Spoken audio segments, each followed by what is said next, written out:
Leading from Center, Profiles in Success, featuring Lori Maison. Now, one of the things you mentioned earlier was your getting comfortable with conflict. Right. Now, tell me just a little bit, either in Intellikine or as going forward, why do you think that's important, that you're now comfortable engaging in a conflict versus avoiding it? How does that make a difference for a business?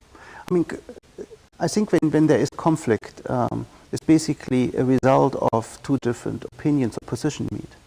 And there's some, as long as it's constructive and there's positive energy, there is a message in there. And I think one has to get to the bottom of it. One has, as a team, one has to learn and has to have a sort of a culture of to disagree. It's fine to disagree. Mm-hmm. It's important to say no. Yeah. And don't avoid conflict, because it can only get more and worse.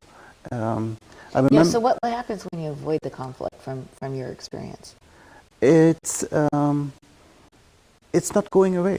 Right. I remember that one thing you said is, this looks like a relation, looks like a blank sheet of paper, and sometimes conflicts and bad experience draw a big black dot on it. Yeah. And when you avoid conflict, this dot stays. Yeah. And it will take just a little bit of time, and there will be another experience like this, a conflict, disappointment, relations are stressed. This will make another black dot on this white sheet of paper, and over time, this is not ending up as a white sheet of paper, it will be black. Yeah. And this is, a company cannot, a small company, any relation, any business, any company, cannot afford having relations built between key decision makers, that they have their card, which is sort of gray to black. Yeah. It got to be way more white. Yeah. And I think avoiding conflict is, you have to, if there is a black spot, talk about it. Yeah. And make an effort to remove that one, clean it up. Yeah. Let's make space for another one. That's fine. Yeah. But let's not end up with, gray to black sort of identity card of this relation. And that black page kind of makes it so you can no longer see the other person, or even sometimes see what the issue is. Exactly. So it leads to really poor decision making. And I think as a leader, if you not avoid conflict, you're picking it up. You clearly make your point of view. You show also flexibility to take up other people's position and maybe change your opinion. Mm-hmm. But in an unemotional, unbiased way, it's objective, it's about business.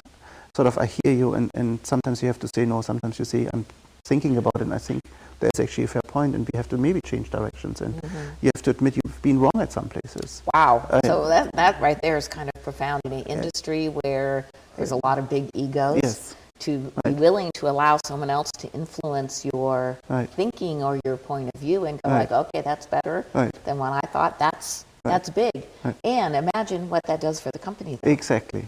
And again, this company this is not about you and I, and it's about or who's better wins, exactly. or smarter or something. So, as a result of our interaction, clearly, it's not that I'm now looking and creating conflicts, because I think it provides an opportunity to establish leadership. I feel way more comfortable if there's a manageable degree of leadership, but when it shows up, let's get to it, talk about it, build trust, be predictable. Be credible. Isn't it interesting that the conflict actually builds trust? Absolutely. Versus when you avoid it actually disintegrates the trust. But that's for you so obvious. It is for many people not obvious, because since conflicts are taking personal, and I don't want to stress this relation, I'm avoiding it or give in, but you stress the relation by in not a rigor, honest, trustworthy approach. It's counterintuitive. Yeah. And it's again, it's about business. It's not about you and I. Take that and so forth. So all of this it's just had a tremendous impact in how I look into this now. And I'm embracing it. I'm not afraid about it. I'm not avoiding it. Yeah. I think it's just of everyday's leadership business in companies to sometimes go in and let's talk that through. And I respect you, but I may disagree with you. Right. And I want to keep working with you, but I'm not supporting this. Right. There's nothing wrong about it.